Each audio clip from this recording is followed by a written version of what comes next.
Alors tout de suite, nous accueillons notre invitée santé du jour. C'est vous, docteur Martine Cottina, bonjour. Bonjour. Alors vous êtes gastro-entérologue et l'autrice du livre « Maigrir de plaisir en charmant ses bactéries » aux éditions Thierry Soucard. Alors avant de parler de l'influence de ce microbiote sur nos kilos en trop, un mot sur cette notion de poids justement. Pour mincir, docteur, beaucoup de Français ont tendance à acheter un livre, à suivre des régimes. Alors pourquoi ça ne marche pas? Quelles sont en fait les raisons de l'échec de l'amaigrissement? Alors, les échecs sont effectivement très, très nombreux. Donc, par exemple, les erreurs alimentaires, souvent les gens ne commencent pas par l'utile, ils commencent par l'inutile. Et donc, du coup, ils mangent moins d'aliments utiles. Très important. Le stress, très important aussi, qui est le stress chronique, peut complètement perturber le microbiote et favoriser aussi les problèmes de poids, et donc les récidives et les compulsions alimentaires, etc. Certains médicaments, comme par exemple les antidépresseurs. Ça peut empêcher de maigrir, ça? Bien sûr, les antidépresseurs. Et le problème, c'est que c'est un cercle vicieux, parce que quand vous avez des problèmes de poids, que vous avez un microbiote perturbé, ce microbiote perturbé peut favoriser anxiété, dépression, augmentation du stress ressenti. Et donc, du coup, vous rentrez dans un véritable cercle vicieux, vous voyez, qui est difficile à sortir. Alors, docteur Cottina, l'excès de poids, ça peut être certes visible, on n'est pas content quand on a pris quelques kilos, mais c'est indolore en tout cas. Voilà. Et je crois que vous dites que c'est ça aussi le problème. Si on avait finalement quelques douleurs en prenant du poids, les gens se prendraient peut-être un peu plus en main. Exactement. Je pense que le côté douleur, c'est important parce que, et regardez par exemple pour le reflux, parce que moi j'écris pas mal de livres sur le reflux et j'ai vraiment toujours beaucoup de questions des auditeurs, des lecteurs, etc. sur le reflux, parce que c'est quelque chose qui fait mal. Et quand on a mal, on a envie de changer son alimentation. On est prêt à changer dès le lendemain, dès le jour même de la consultation. Oui, mais docteur, quand on est un peu en surpoids, on peut avoir mal, je sais pas, aux articulations, non? Oui, alors c'est vrai ce que vous dites, Julia. C'est-à-dire que quand effectivement les gens sont en surpoids ou en obésité, ils ont des pathologies annexes, mais ils ne l'associent pas volontiers, forcément. C'est-à-dire que pour eux, le poids, ça peut attendre après les vacances, après les fêtes, après Noël. Vous l'entendez ce mot? Je vais commencer, mais plus tard, là, je peux pas pour l'instant. Oui. Alors que vous avez mal pour un reflux, on n'attend pas. Tout de suite, vous commencez. Donc la douleur joue le rôle un peu de coach. Elle est là. Et si vous faites des erreurs, vous guérissez avec l'alimentation anti-reflux parce que ça marche très bien. Et puis que vous faites des erreurs, hop, la douleur revient. C'est le coach qui revient et qui vous redit attention. Tu as fait des erreurs. Alors, docteur Cottina, on en vient quand même au sujet central de votre livre, le microbiote qui serait en cause donc, dans la prise de poids. Rappelez-nous d'abord ce qu'est précisément le microbiote. Alors, le microbiote, c'est un ensemble de microbes qui vivent dans une collectivité, ensemble, dans un lieu donné. Alors, par exemple, vous avez des microbiotes partout. Vous avez des microbiotes dans les nuages, vous avez des microbiotes dans la mer, vous avez des microbiotes dans la terre, dans les légumes, dans les fruits que vous consommez. Et puis vous en avez bien sûr partout dans votre corps, dans votre intestin, mais aussi sur notre peau, sur la peau, le vagin, le cerveau, le sang. Voilà, on est rempli de microbes. On est habité. On est habité, Mélanie. C'est complètement habité. Mais il y a des preuves scientifiques. Je crois qu'il y a de nombreuses études qui confirment ça, notamment chez les souris. Est-ce que vous pouvez nous raconter? Bien sûr. Donc il y a eu beaucoup d'études et c'est parti un petit peu de là au niveau des souris. C'est-à-dire qu'effectivement, quand on prend des souris, deux types de souris, puis qu'on prend un lot de souris qui n'a pas de microbes, et puis un autre lot de souris qui a des germes, un microbiote, et que vous leur donnez beaucoup de gras, vous allez faire grossir uniquement, par exemple, celles qui ont un microbiote et pas celles qui n'ont pas de microbiote. C'est dingue, ça. C'est fou. Donc, en fait, ça montre bien l'impact, ce qui ne veut pas dire que... En plus, on ne peut même pas s'en passer de ce microbiote parce qu'on pourrait se dire, on va le détruire, on va prendre des antibiotiques, mais on ne peut même pas. Donc pour maigrir, votre recette, c'est de charmer, c'est le titre de votre livre, de charmer, de prendre soin de ces bactéries intestinales qui nous habitent. On va rentrer dans le détail après, mais vous dites que les régimes restrictifs, justement, qui nous font faire le yo-yo, bien souvent, il faut les oublier parce qu'ils ne nous font pas maigrir, au contraire, ils nuisent à ce microbiote aussi. Exactement, c'est-à-dire que dans ces régimes yo-yo, il y a plusieurs raisons qui expliquent cette reprise de poids supérieure encore à la... Souvent, c'est ça. Oui, c'est ça, c'est le problème. Et donc, le microbiote, quand il est perturbé, il participe à la reprise de ces kilos, de ce yo-yo. Docteur Cotina, ne bougez pas, car on veut en savoir plus sur l'art de charmer nos bactéries, celles qui peuplent nos intestins et qui nous veulent du bien. Encore faut-il savoir les nourrir correctement, sinon tout ça se dérègle et c'est ce déséquilibre qui pourrait peser lourd sur la balance. On va apprendre ce matin sur Europe 1 à identifier les aliments ennemis et ceux qui, au contraire, doivent être privilégiés. Alors restez avec nous. 11h30 sur Europe 1. Bien fait pour vous.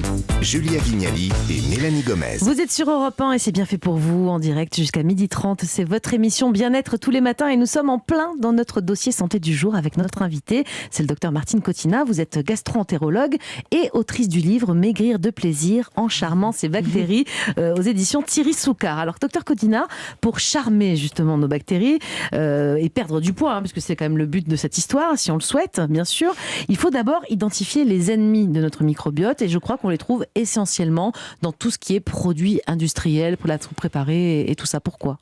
Parce qu'en fait, les produits industriels, les ultra transformés, sont riches en sucre, sont riches en gras, en graisses saturées, en additifs, en sel, en pesticides, etc. Donc en fait, ça fait un super cocktail pour perturber notre microbiote. Oui, mais il se passe quoi dans les intestins quand je mange tout ça concrètement ? Tous ces gâteaux, tous comment ces ça se chips. passe Dans mon ventre, il se passe quoi ? C'est la fête dans votre ventre, c'est-à-dire pour les bactéries pathogènes, elles en sont gloutonnes, donc elles en profitent. Et donc du coup, quand elles mangent bien, elles vont pouvoir proliférer, se multiplier. Mais les mauvaises, là, et c'est les ça, mauvaises, pas les bonnes. oui, C'est ça. les pathogènes. Donc justement, s'il n'y a rien à manger pour les protectrices, les colonies de protectrices vont diminuer. Et donc il y aura Ça plus de amoindrir. mauvaises que de bonnes. quoi, c'est ça. Exactement. Et donc vous perturbez votre équilibre. Donc en fait, une astuce entre guillemets, quand vous voulez manger des gâteaux, mangez des fruits, mangez des légumes avant. D'accord, un Pour poireau, alimenter. une chips, un poireau, une chips. Et c'est bon, là, comme ça passe. Et ça passe. Ah, ça sera déjà mieux que si vous mangez que des chips. Ça sera mieux. Donc J'ai si à pas dit- l'apéro on met des chips et des crudités, ça va. Ça sera déjà mieux. Ouais. J'ai pas dit que c'est bien, mais ça sera déjà mieux. Vous aurez des meilleurs résultats. Vous aurez, disons, moins mauvais résultats si vous. Donc vous n'êtes pas trop associez. méchante quand même. Vous Non, nous dites les non. mauvais, en gros, vous nous obligez pas à les enlever tout de Voilà. suite, on va dire, mais il faut privilégier les bons, quoi. C'est ça, surtout. Voilà. Privilégier les bons et toujours associer quand vous savez que vous faites un écart. Alors après, bien sûr, il y a une gestion des écarts. Vous n'allez pas faire des écarts tout le temps. Non, Si vous moi je vais faites- faire une cuillère de pâte à tartiner, une tomate cerise, une cuillère à pâte. Non, Là, c'est trop, Mélanie, Là, c'est d'accord. trop. C'est pour ça que vous avez mal. C'est ça. Mais dites-moi, comment moi je sais si, je sais pas, j'ai un bon microbiote, s'il est malade ou s'il est déséquilibré, il n'y a pas une prise de sang ? Comment je sais que ça va bien dans mon ventre ? Alors écoutez, actuellement, on a des examens qui permettent d'étudier le microbiote, mais on les utilise plus dans la recherche. Alors on peut aussi les faire en ville, mais ils n'ont pas encore été validés scientifiquement au niveau des normes de valeur, vous voyez, On est de d'accord référence. qu'il faut faire popo pour ça, non ? C'est Ah ça bon ? C'est dans les selles qu'on va aller Ah bah regarder. oui, Voilà, bien c'est sûr, ça, bien oui. sûr, c'est dans les selles. Bah, et alors ? Mais donc, en fait, actuellement, si vous voulez, la plupart du temps, on se fie plus à la clinique. hein. Mais bon, c'est Ça veut vrai dire que quoi, se se fier à la clinique ? fier à la clinique, ça veut dire que si vous allez très bien, quelqu'un qui va très bien, qui est en bonne santé, qui a pas mal au ventre, qui a pas de douleur articulaire, qui a pas de problème de poids, qui a pas de problème de sommeil, qui va bien dans sa tête, etc. Je pense que vous Bon, avez un microbiote pas, au top, on Julia. va pas aller Ouais. chercher, voilà. Mais c'est- maintenant, j'ai des gens que je connais qui ont un sale microbiote. Parce que là, je vois tout à fait de quoi vous parlez. C'est affreux. Alors, le sucre, vous dites que c'est un ennemi du. Oui, mais oui. parce que le sucre, Le sucre, il va favoriser l'alimentation des mauvaises bactéries, donc du coup, elles vont se multiplier. Mais même celles-ci. les édulcorants, docteur. Et oui, même les édulcorants. Alors peut-être que la stevia, elle serait peut-être un peu moins méchante entre guillemets que les autres, mais bon, on attend encore d'autres études. Mais c'est surtout les sucres raffinés, donc quand même Alors, les sucres les plus bruts, bien etc. sûr, C'est bien meilleur sûr. quand même pour le microbiote, j'imagine. alors les sucres, c'est pareil. Je suis pas quelqu'un qui interdit tout. Vous voyez ce que je veux dire ? C'est-à-dire que si vous faites un gâteau de temps en temps et que vous mettez un peu de sucre, c'est pas dramatique. Bah non. Et si vous Pourquoi ? mangez un poireau avant, ça passe. C'est cool. C'est encore mieux. C'est encore mieux si vous mangez de la salade et des poireaux avant, effectivement. Et en plus vous allez manger de poireaux et de salade avant, et moins vous allez avoir envie de manger des quantités de Donc, c'est gâteaux. parfait. Ça, c'est vraiment- Donc vous voyez que ça, c'est intéressant cette façon de faire. Vous dites dans votre livre que le manque de magnésium aussi contribue à ce mauvais équilibre de Oui. notre flore intestinale. Expliquez-nous ça. Oui, parce que le magnésium, il est nécessaire pour le bon équilibre du microbiote. Il est nécessaire pour pour avoir une bonne barrière intestinale. Il est nécessaire aussi dans la lutte contre l'inflammation, etc. Donc en fait, tous ces ingrédients qui sont utiles pour le poids. Mais alors, vous dites également qu'il y a des cuissons qui abîment notre microbiote. Alors, lesquelles? J'imagine tout ce qui est barbecue, tout ça. Exactement, Non, c'est vrai. Exactement, Julia. Elle aime bien le barbecue, Julien. Voilà. Pourquoi le barbecue, parce qu'effectivement, vous avez une production de benzopyrène qui sont des molécules toxiques et qui, effectivement, peuvent déséquilibrer le microbiote et favoriser la prise de poids. Alors, c'est quoi la bonne cuisson? Alors, vous avez le barbecue, mais vous avez aussi toutes les hautes températures qui favorisent les produits de Maillard. Hein, C'est-à-dire à la poêle très chaud. Voilà, toutes les cuissons haute Qui va cramer, température, quoi, en fait, pareil, la même chose que le barbecue. Voilà, Donc, à basse température, il faut cuire. Voilà, basse température, donc le mijoter, la vapeur, très bien. Vapeur voilà. douce, encore Vapeur. mieux. Ouais, d'accord. Voilà. Alors, on va passer justement au Vapeur conseil. douce, On a parlé bien de tous les ennemis, là, on va dire, des ennemis de notre microbiote qui nous font déséquilibre au niveau du microbiote, mais aussi grossir, on a compris. On va passer au conseil pratique pour faire l'inverse, pour charmer nos bactéries. Vous dites qu'il est très important de consommer beaucoup de fibres. Rappelez-nous un petit peu c'est quoi les fibres et quels sont les aliments qu'elles vont adorer, nos bonnes bactéries, justement. Exactement.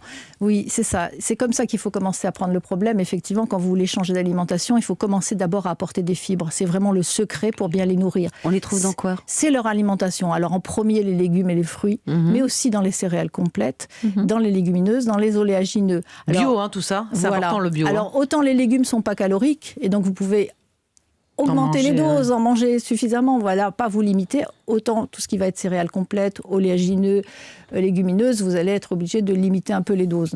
Alors pour perdre du poids, parce que c'est l'objectif de quelques-uns d'entre nous, dans les aliments protecteurs du microbiote, vous dites qu'il faut aussi privilégier ceux qui contiennent des polyphénols. Mais on en trouve où? Alors les polyphénols, c'est des super antioxydants. Et vous allez les trouver, par exemple, dans les fruits rouges, qui sont très riches. C'est bien pour perdre du poids, ça? Très bien, voilà. Ou un petit goûter à 4 heures avec des petites baies rouges, même congelées, parce que quand Je veux dire, c'est pas la saison, là, oui, quand même. Mais voilà, vous pouvez utiliser les congelés quand vous êtes en dehors de la saison, tout ce bien qui est sûr. baie de goji, ces choses-là, séchées, Alors, c'est bien? Tout est intéressant, Ouais. toutes les petites baies rouges. Alors, par exemple, vous avez les fraises, les framboises, enfin, tous les trucs qu'on trouve facilement chez Et nous. ça, C'est très bien. Les c'est bien pour le myrtilles, microbiote. le cassis, tout ça, c'est très, très bien. Si Alors, vous aimez ça. Troisième pilier de votre programme, les oméga 3. En fait, beaucoup de gens, vous dites, ont un déséquilibre entre oméga 3 et oméga 6, mais pas dans le bon sens. Expliquez-nous ça. Exactement. C'est-à-dire que la plupart des gens consomment trop d'oméga 6. Et quand vous consommez trop d'oméga 6, ça favorise l'inflammation dans l'organisme. On les où? Voilà. On avait la même idée, mais on les trouve où, ces oméga 6? Alors, on les trouve où, les oméga 6? Vous allez les trouver dans les huiles végétales, par exemple tournesol, pépins de raisin, etc. Mais vous allez surtout trouver ces oméga 6 dans les produits animaux, comme par exemple les viandes, les œufs, etc. Tous les produits qui viennent de l'industrie, enfin de l'alimentation animale. Et les 3, alors, on va les trouver où plutôt? Puisqu'il faut augmenter les 3 et baisser les 6, si j'ai bien compris. Donc les 3, vous allez les trouver dans les huiles végétales, comme par exemple l'huile de colza que vous connaissez bien parce qu'on en fait beaucoup. Alors ça veut dire qu'il faut bien choisir son huile végétale. Donc là, vous dites les bonnes huiles végétales, voilà. Ce sont lesquelles? Alors vous avez colza, ce qui est la plus connue, la plus courante, etc. Facile à utiliser, la moins chère, etc. Caméline, que vous m'avez fait découvrir il y a quelques mois. Bio, alors prenez toujours bio les huiles, c'est essentiel. Donc l'huile de caméline, l'huile de noix, qui est intéressante, mais qui contient un petit peu plus d'oméga 6 que la colza, donc, mais intéressante par exemple dans les salades, etc. Donc la cameline est intéressante parce qu'elle contient 3 fois plus d'oméga 3 que la colza. Donc Par contre, petit conseil, il faut la laisser au réfrigérateur. Pourquoi? Exactement, il faut laisser toutes les huiles oméga 3 au réfrigérateur. Noix aussi. Exactement, parce que les acides oméga 3 sont plus fragiles et donc c'est mieux de les garder au réfrigérateur. Alors pour garder cette astuce, toute huile qui ne fige pas au réfrigérateur doit être rangée au réfrigérateur. Oui, parce que l'huile d'olive, elle va figer si on la met au réfrigérateur. Donc celle-là, elle n'a pas besoin d'y rester. Non, sauf si vous partez un mois en vacances, mettez-la au réfrigérateur. D'accord. Et pour ceux qui cuisinent au beurre, alors tout est mauvais dans le beurre ou on a le droit un petit peu? Non, tout n'est pas mauvais dans le beurre. Il y a des acides gras saturés, vous pouvez les utiliser, mais préférez-le cru le matin, voilà. Mais ne l'utilisez pas pour la cuisine. Et puis limitez-le. En tout cas, c'est la première fois que je vous rencontre. Je vous trouve super sympa parce que vous conseillez aussi d'intégrer un goûter tous les jours. Alors pourquoi? C'est de la part de qui? Écoutez, c'est vrai que ça a plu tout le temps quand je faisais des conférences aussi aux professionnels de santé d'intégrer le goûter et ça améliore beaucoup les gens parce qu'en fait, quand vous intégrez un goûter dans l'après-midi, L'avantage, c'est que vous ne vous jetez pas sur les aliments quand vous rentrez le soir et que vous êtes fatigué. Et ça vous redonne un élan sur la fin de journée que souvent les gens perdent en fin de l'après-midi. Vous êtes souvent fatigué. Et là, c'est quoi le bon goûter pour le microbiote alors le bon goûter pour le microbiote, ça peut être une banane, ça peut être des fruits rouges, ça peut être des noix, ça peut être 2 petits carrés de chocolat noir. Des amandes. Des amandes aussi, voilà. Ça peut être un bon petit goûter sympa comme ça. En suivant votre programme, on invite encore nos auditeurs à aller plutôt le voir, le lire entièrement dans votre bouquin. Mais on peut perdre du poids en combien de temps à peu près ? Tout dépend de votre problème de départ. Mais déjà en 4 semaines, vous pouvez déjà commencer à perdre du poids. Pas de problème. Bien. Merci beaucoup Dr Cotina d'avoir accepté notre invitation. Et pour ceux qui voudraient en savoir plus, donc je rappelle votre livre « Maigrir de plaisir en charmant ses bactéries » aux éditions Thierry Soucard.